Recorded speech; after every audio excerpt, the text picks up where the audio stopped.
You're watching News 24 Live. It's 7 days until the 2015 Rugby World Cup. I've got Sport 24 editor Garen Lamley in studio with us this morning. We're going to touch on the latest from the rugby world and find out how the Springboks and the other competing teams are looking ahead of the international showpiece. Garen, good morning and thanks very much for coming in. And your pleasure. 7 days. Just around the corner, and the Springboks, I guess, finished with their regular season with a win, so they, I guess, reasonably positive. There's been a lot of bad press, as we know, regarding the makeup of the side and political bodies getting involved, etc. But all in all, how do you think the squad is looking? Yeah, interesting. As you say, 7 more sleeps until the Rugby World Cup kicks off, 8 more until South Africa actually play their first game against Japan.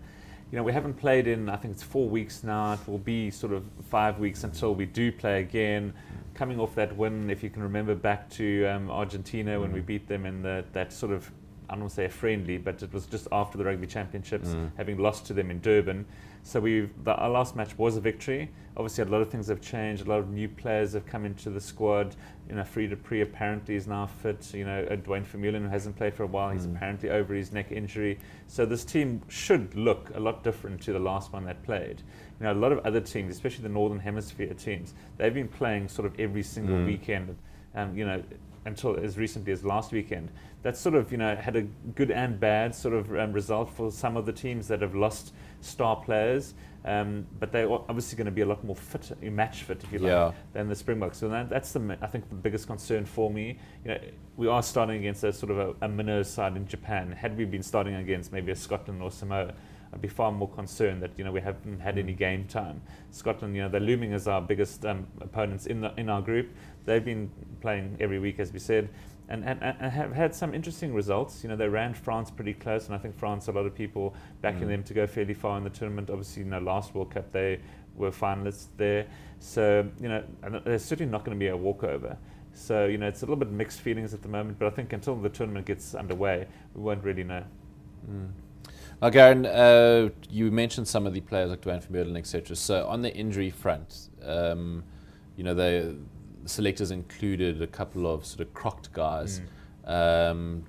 Is the recovery on track? Are these guys all going to feature? Apparently so. You know, we're only going on the words of Springbok Dr. Craig Roberts. You know, he says every one of the 31 players in the squad is fit.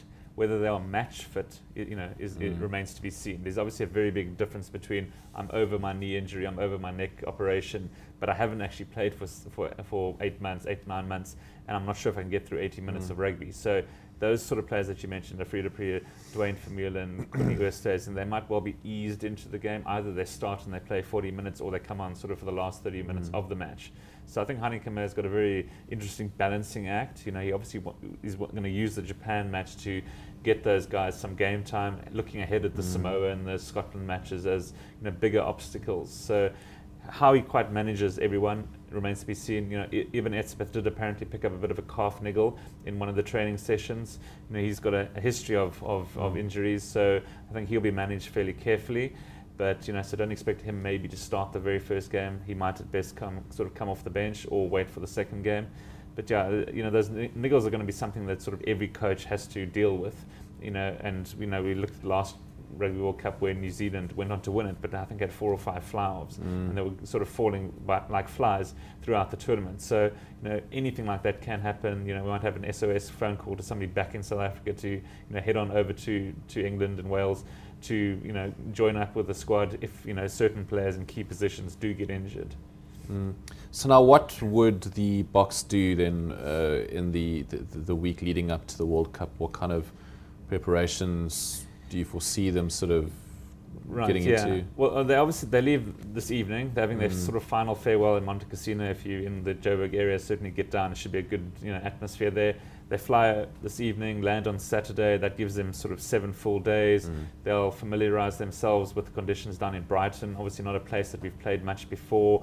Not sure about the training facilities, the hotels they're staying. They obviously would have scouted all that out and have the best available.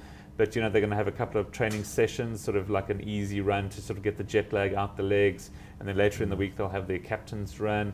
They'll pick the team probably on like the Wednesday or the Thursday. You know, they'll obviously sit and watch the first match and have to be at the opening ceremony as well. On the Friday, England open against Fiji. So, you know, they'll want to like get sort of into the swing of things. And then I think the nice thing is they actually play fairly soon in the tournament. It's not a case of waiting 3-4 days and everyone else has had a game and then you only kick into action. So we pretty much play on Saturday, and then we've got another 7 days until the next Saturday. So it's a nice break between all the matches to get over any sort of niggles. It's not sort of like, you know, Saturday, Wednesday type deal. So I think we've got a fairly good draw.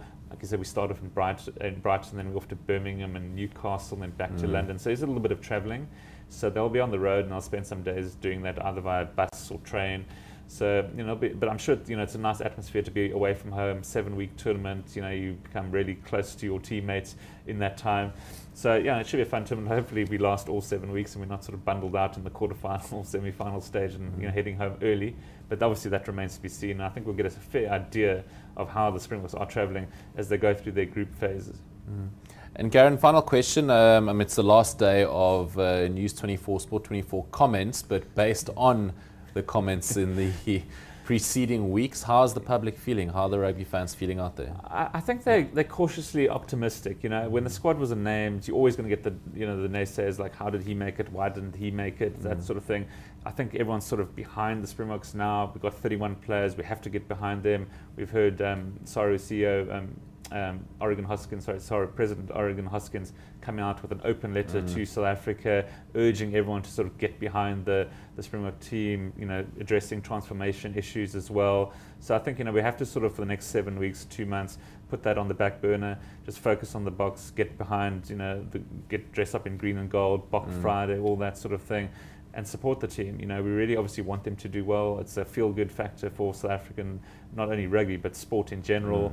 You know, and the further the Boks go in the tournament, the better for the country, the more optimism there is. You know, it'll sort of rub off on the Proteas who are playing in India, and, you know, and Bafana hopefully as well. They've got their own matches that, you know, it's sort of like rubs off, and which, you know, lifts the rest of the South African sporting world.